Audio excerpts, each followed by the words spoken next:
आपको बताता चलूँ कि मैं खुद वहीं से आता हूँ, हम बॉर्डर के रहने वाले लोग हैं। आज ये बहुत बड़ा दुर्भाग्यपूर्ण है कि बड़ा दिल दहलाने वाला जो हादसा हुआ है। सबसे पहले तो हम पाकिस्तान को ये कहना चाहेंगे कि इस तरह के कायरताना और इस तरह के कायरताना हमले से बेहतर है कि अगर आपकी औकात है तो आप हमारी फोर्सेस के साथ डायरेक्ट लड़िए। आज आपने देखा होगा पिछले 2-3 दिन से जब से ये अटैक हुआ है, जब से ये इंसिडेंट हुआ है, जम्मू कश्मीर का सारा नौजवान रोडों के ऊपर है और वो तैयार है अपनी फोर्सेस के लिए। और ये पाकिस्तान को ये हमारी तरफ से आपके मीडिया के माध्यम से यह मैसेज देना चाहते हैं कि वो हमारे नाम से मत लें। अगर उन्हें लड़ना है, अगर उनकी औकात है, वो पहले भी बहुत बार हमारी फोर्सेस से लड़ चुके हैं और जो बहुत बार जो इस तरह की जो इंसिडेंट हुए हैं और वो हमारी फोर्सेस ने लताड़ा है। अगर हम इस बार उनको ये मैसेज देना चाहते हैं कि अगर आपके अंदर इतनी क्षमता है, अगर आपकी औकात है, तो आप हमारी फोर्सेस के सामने आकर इस तरह की कार्यपंथा की हरकत करके वो अपने आप को और गिराने की पूरे वर्ल्ड वाइड में ना कोशिश करें। कश्मीर में ये ऐसे मामले क्यों नहीं थम रहे हैं? एक के बाद एक मामले आ रहे हैं। देखिए, जिस तरह मैं आपको बताता चलूँ, कश्मीर एक बहुत बड़ा वर्ल्ड वाइड मुद्दा बन चुका है, जिसमें आपने देखा होगा कि पाकिस्तान भी क्लेम करता है कि ये हमारा जो कश्मीर है, जो ऑक्युपाई जो इंडिया का हिस्सा है, उसे अपना बताता है। और यहाँ से जो हम जो कहते हैं कि जो हम कश्मीर के पास पाकिस्तान ऑक्युपाई कश्मीर, वो भी हमारा हिस्सा है और वो इंडिया का हिस्सा है। अब ये कुछ गवर्नमेंट्स के इश्यूज़ हैं कि वो गवर्नमेंट किस तरह लड़ना चाहती है, वो यूनाइटेड नेशन पे इश्यूज़ चल रहे हैं। लेकिन कश्मीर पाकिस्तान बार बार इस तरह के कार्य में हरकत करता है और वो हमारा नाम लगाता है कि हम कश्मीरियों को लड़ते हैं। हमारे लिए हम अपने देश के साथ, हम अपने सैनिकों के साथ बिल्कुल सही सलामत और सही खुशी से चल रहे हैं। इस तरह के इंसिडेंट से वो मजलूमों की जान लेके वो नहीं कि हम कश्मीरियों के लिए लड़ रहे हैं। सवाल उठ रहा है टारगेट किलिंग के, क्योंकि उन्होंने धर्म पूछा फिर मारा। देखिए मैं आपको एक बात बताता चलूँ कि ये एक तरफ से आप देखेंगे कितना बड़ा दिल दहलाने वाला इंसिडेंट हुआ है। आज भी देखें, जो एक तिरंगा यात्रा आज यहाँ पे यूथ कांग्रेस की तरफ से की गई है, ये पॉलिटिकली रैली नहीं थी, ये एक ह्यूमैनिटी की रैली थी। ये दिखाया गया कि पूरे वर्ल्ड वाइड को ये दिखाया गया कि हिंदुस्तान टेररिज्म के मसले पे एक है और सेंट्रल गवर्नमेंट के साथ है, अपनी आर्मी के साथ में है। दूसरी बात जो आपकी रही कि भाई धर्म पूछ के, मैं आपको क्लियर कट बोलूँ कि सैयद शाह जिसने गोली खाई है वो एक कश्मीरी नौजवान है, वो हमारा साथी। उसने ये कहा कि हमारे हिंदुस्तान के लोग हमारे मेहमान हैं, अगर आपको गोली चलानी है तो हमारे सीने पे चलाइए, इनके ऊपर गोली ना चलाइए। वो आप क्यों नहीं दिखा रहे हैं? अगर जान देनी कितनी मुश्किल है, आप खुद देखें कि जान एक गोली के सामने खड़े होना कितने साहस की बात है। वो इसीलिए खड़ा हुआ, उसने ये वर्ल्ड वाइड ये मैसेज देना था कि हम हिंदुस्तानी हैं और हिंदुस्तान के लोगों के साथ खड़े हैं।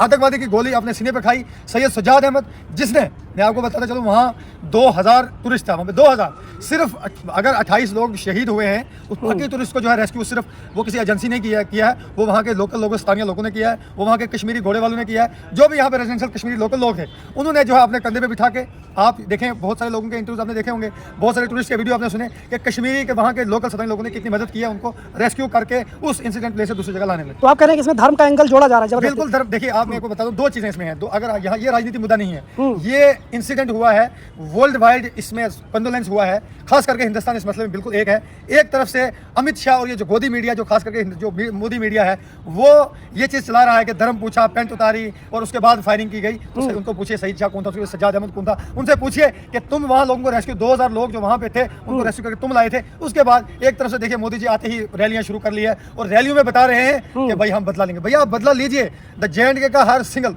इस वक्त ऑल इंडिया स्पेशली JNK का हर नौजवान तैयार है अपनी फोर्सेस के साथ खड़ा हुआ। मेरे जैसे नौजवान बिल्कुल तैयार है अपनी फोर्स के साथ गोली खाने के लिए, पाकिस्तान के सामने खड़े होने के लिए। आप कोई भी एक्शन लीजिए, हम तैयार हैं। जिम्मेदार कौन है फिर इस घटना के लिए? कौन? देखिए, मैं सबसे पहले ये कहूंगा कि इस तरह के पाकिस्तान ने पहले भी इस तरह के इंसिडेंट, ये पहली बार नहीं हुआ है। आप देखें कि पुलवामा अटैक हुआ था, आप देखें कि बहुत सारे 26/11 का अटैक हुआ था, पाकिस्तान ने इस तरह की साजिशें की हैं। लेकिन यहाँ कहीं ना कहीं मैं देखूँ सिक्योरिटी चौक भी हुई है। मैं JNK का रहने वाला हूँ, हर 10 किलोमीटर के बाद, हर 5 किलोमीटर के बाद हमारी चेक पोस्ट है, हमारी SOGs है, ITBP है, CRP है, BSF है। लेकिन जहाँ 2000 टूरिस्ट ऊपर जा रहा है, मैं कहता हूँ कैसे पॉसिबिलिटी है कि वहाँ पे कोई चेक पोस्ट नहीं थी, वहाँ पे कोई आर्मी बेस का नीचे है, वहाँ पे कोई तैनाती नहीं, आर्मी की तैनाती नहीं थी, वहाँ के किसी फोर्सेस की तैनाती, ये कैसे पॉसिबल है? ये कहीं ना कहीं मानी जाएगी सिक्योरिटी की भी चौक बन जाएगी। क्या औकात है उन 2-4 लोगों के जो अटैक आके हमारे लोगों को? आप मीडिया पर सवाल उठा रहे हैं, मीडिया तो लाल चौक तक पहुंची ना। मीडिया को आपने देखिए, आप बहुत बढ़िया सवाल आपने किया। आपने देखा कि आज पहली बार गोदी मीडिया को किस तरह लताड़ा गया कश्मीर के लोगों की तरफ। उन्होंने कहा, आज भी आप देखेंगे आज तक के लोगों को वहाँ लताड़ा गया। उन्हें एक तरह से वो इंटरव्यू करे, दूसरे लोग नारा मारे, हम हिंदुस्तानी हैं, हम हिंदुस्तान के साथ हैं। आप गोदी मीडिया की यहाँ कोई जगह नहीं, आप यहाँ से वापस चले जाइए। क्या कहेंगे? वो जो पहलगाम है वो कश्मीर के बीचों बीच है, लेकिन उसके आसपास कोई बॉर्डर भी नहीं है, इतना दिखा बहुत ज़्यादा, लेकिन उसके बावजूद वो लोग वहाँ पहुँचे कैसे? मैं यही सवाल है। देखिए, मैं कहूँगा कि कहीं ना कहीं सिक्योरिटी की चूक है। एक तरफ से अमित शाह जी यहाँ दिल्ली में बैठ के बड़ी बड़ी जनसभा करते हैं कि भाई आज 370 और 35 के बाद जम्मू कश्मीर में हमने मिलिटेंसी खत्म कर दी है, जम्मू कश्मीर में हमने हमले खत्म कर दिए हैं। तो आपके सामने नहीं, दिल्ली में बैठ कर नहीं, वहाँ पहुँचे, तुरंत पहुँचे। देखिए पहुंचने से प्रैक्टिकली उनसे कुछ नहीं होगा। आप एक चीज करें, आप ये क्यों नहीं कर देते कि आपने जब वादा किया, सुप्रीम कोर्ट का ऑर्डर था कि J&K में असेंबली इलेक्शन के तुरंत बाद आपको स्टेट दे दी जाएगी।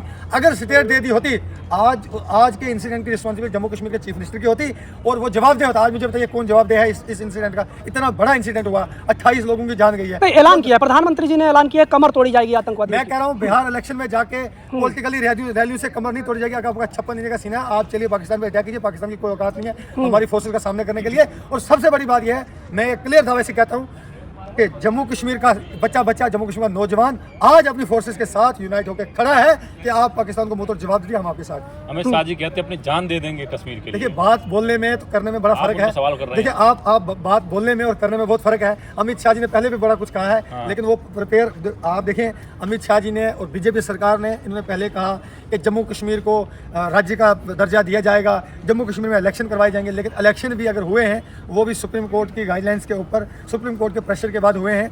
लेकिन आप देखें, आज तक इलेक्शन हुए 5, 6, 7 महीने हो गए, अभी तक राज्य का दर्जा नहीं दिया गया है। सिक्योरिटी सिनारियो सारा सेंट्रल गवर्नमेंट के पास है, सिक्योरिटी सिनारियो सारा अमित शाह जी के पास है।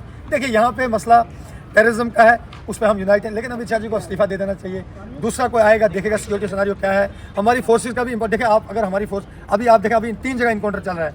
कल हमारा एक जवान शहीद हुआ, ईद से 4 दिन पहले हमारे 4 पुलिस के जवान शहीद हुए, उससे पहले हमारे 4 स्थानीय कठुआ के हमारे नौजवान शहीद हुए, 4 लोग बडगाम से शहीद हुए। देखिए, कब तक हम मरते रहेंगे? दावा किया जाता रहा है 370 के बाद माहौल शांत हुआ है जम्मू कश्मीर में। दावा देखिए, आपने जैसे भाई साहब पूछ रहे थे, मैं आपको दावे, आपके दावे, इनके दावे कितने खोखले हैं। कल हमारा एक जेसीओ शहीद हुआ है उधमपुर एनकाउंटर में, उससे पहले 4 दिन पहले अखनूर एनकाउंटर में हमारा एक जेसीओ शहीद हुआ है, उससे पहले 4 पुलिस के जवान शहीद हुए। लोकल स्थानीय हमारे युवा साथी जंगल में किसी ने मार के डाल दिए। तो क्या तुम्हारे ये जो कमिटमेंट्स तुम दे रहे हो, या तुम ये जो दिल्ली में बैठ के या जम्मू में सिक्योरिटी के अंदर तुम्हारी सिक्योरिटी में अगर 50 गाड़ी चल रही है, तो हमारे जो यहाँ से साथी गए थे, हमारे जो यहाँ टूरिस्ट गए थे, उनकी सिक्योरिटी का क्या था, और आपकी जो सिक्योरिटी जो आप दावा कर रहे हो उसका क्या है? अच्छा, एक आखिरी सवाल, जब बार बार ये सोशल मीडिया पे चल रहा है, हर जगह चल रहा है कि धर्म पूछ कर मारा गया, तो आप इससे इनकार क्यों कर रहे हैं? देखिए, मैं आपको स्पष्ट कहूँ, मैं इसमें दो चीज़ कहूँगा। इसमें यह भी कहा गया है कि वहाँ के लोकल स्थानीय लोगों की इन्वॉल्वमेंट है। देखिए, मैं आपको कहूँ, हम भी वहाँ के रेजिडेंशियल हैं, हमें कोई दिक्कत नहीं, हम अपने मुल्क के साथ खुश हैं।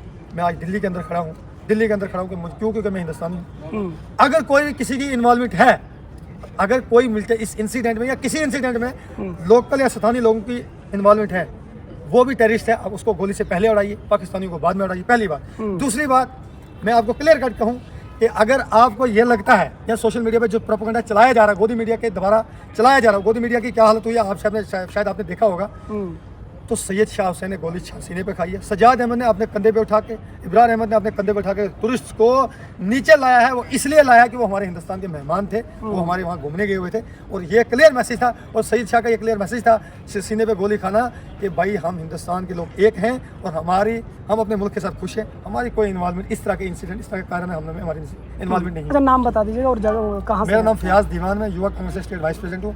मेरा डिस्ट्रिक्ट जो है पुंछ डिस्ट्रिक्ट है, बॉर्डर के बिल्कुल क्लोज, कम से कम LOC से मैं 5 किलोमीटर से रहने वाला हूँ।